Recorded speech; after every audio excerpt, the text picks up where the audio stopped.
గత 2 రోజుల క్రితం మలక్పేటలో కురిసిన వర్షానికి తీవ్ర ఇక్కట్లకు గురయ్యారని స్థానికులు ఆవేదన వ్యక్తం చేస్తున్నారు. మంత్రి కేటీఆర్తో పాటు అధికారులు పర్యటించి వెళ్లినా ఇప్పటి వరకు సహాయక చర్యలు చేపట్టలేదని ఆగ్రహం వ్యక్తం చేస్తున్నారు. ఇప్పటికీ బురదమయమైన ఇళ్లలోనే కాలం వెల్లదిస్తున్నామని అధికారులు ఇప్పటికైనా స్పందించి యుద్ధ ప్రాతిపదికన రోడ్డు డ్రైనేజ్ వ్యవస్థను పునరుద్ధరించాలని కోరుతున్నారు. ఇక్కడే నివసిస్తున్న ఈ ప్రజలు వీళ్ళు పడుతున్న కష్టాలేంటో వీళ్ళ మాటల్లోనే అడిగి తెలుసుకుందాం. ఈరోజు చెప్పండి.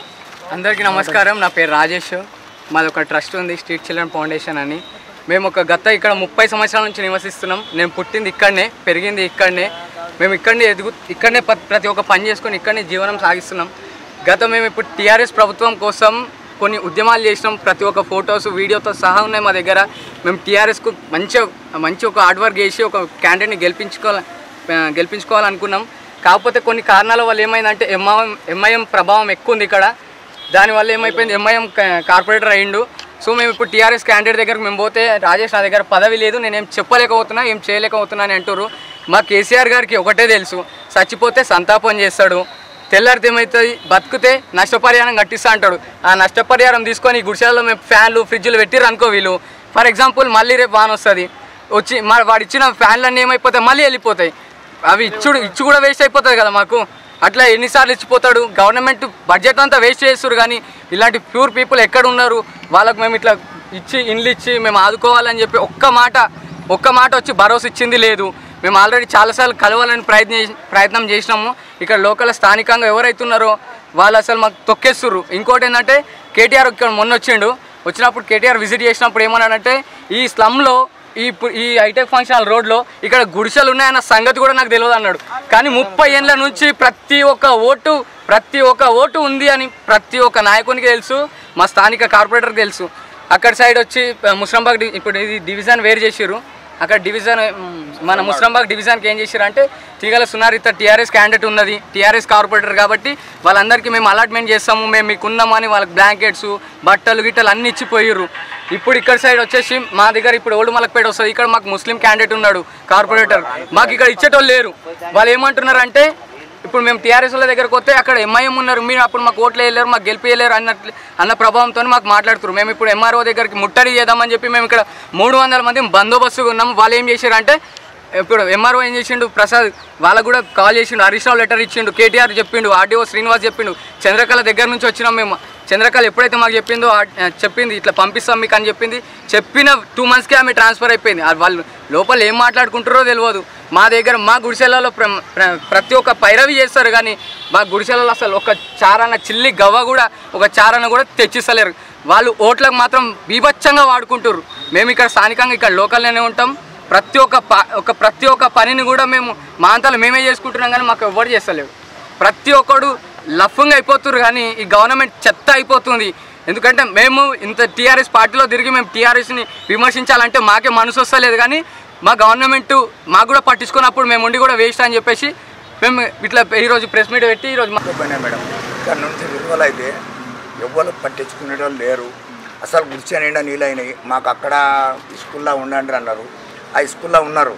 మామూలు అవి ఇవి రాబడితే అసలు కరెంట్ లేదు, ట్రాన్స్ఫార్మర్ కూలింది. ఆ సిగరెట్లో ఎక్కడ ఉండాలి మేడం, ఎక్కడ ఎవరు ఉండలేరు. ఉండనట్ల మీరు వెళ్ళిపోయిండ్రు కదా అన్నారు. వెళ్ళిపోయిండ్రు కదా అంటే గుడిసెలు స్టాప్ చేసుకుని ఉన్నారు మేడం. కొంతమంది అక్కడక్కడ పోయి ఉన్నారు. ఇప్పుడు కొంతమంది అక్కడ ఉన్నారు కదా, వాళ్ళకి చాలా నష్టమైంది. వాళ్ళకి రాపిచ్చి పంపిస్తామన్నారు. మనకు మేరగాడు వచ్చిండ్రు, వీళ్ళకి ఎప్పుడైనా ప్రాబ్లమే, వీళ్ళకి ఇమ్మీడియట్లీ ఎమ్మరావు గారు పిలిచి ఇమ్మీడియట్లీ వీళ్ళని ఎక్కడైనా ఇచ్చేయండి. జేఎన్ఆర్ఎం స్కీమ్ కింద కట్టిన ఇల్లు ఉన్నాయి ఇచ్చేయండి అన్నారు మేడం. ఇక జేఎన్ఆర్ఎం స్కీమ్ కింద 20 సంవత్సరాల కింద రాసింది లిస్ట్ కూడా ఉంది నాకు. ఇది విలేకరులు ఎన్ని కట్టింది ఇది కూడా ఉన్నది మేడం మాట. ఇది ఆల్రెడీగా కలెక్టర్ గారు రాసింది ఉంది. ఆల్రెడీగా అఫ్జల్ నగర్ పిల్లలు కూడా హనుమంతాడు నందనవనం ఇవ్వాలి అని ఉంది. ఇంతవరకు మనకు ఇల్లు కట్టించలే. నిన్న మొన్న వచ్చి కాగితాలు ఏరి రోడ్ల మీద బండలకు ఇవాళ ఇల్లు వస్తుంది. 20-30 సంవత్సరాలైనా మనకి ఇంకా ఇదివరకు ఇల్లు కట్టించలే. ప్రభుత్వంలో ఎంత ప్రాబ్లం అయితే కొన్ని కొట్టుకుపోయినాయి మేడం, కింద 50 గుడిసెలు కొట్టుకుపోయాయి మొత్తం. డ్యామేజ్ లేదంటారు వాళ్ళు. నష్టం జరిగినా కూడా ఏం జరగలేదు. ఎందుకు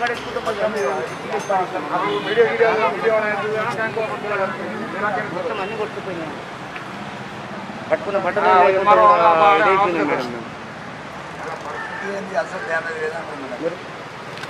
మూడు రోజులు సంది కురిసిన వర్షానికి ఈ రేస్ కోర్స్ గోడ పలిగి ఈ నీళ్లు మొత్తం మా గుడిసెలకు వచ్చినాయి. స్టమ్ములు మొత్తం 260 గుడిసెలు ఉంటాయి మాయి.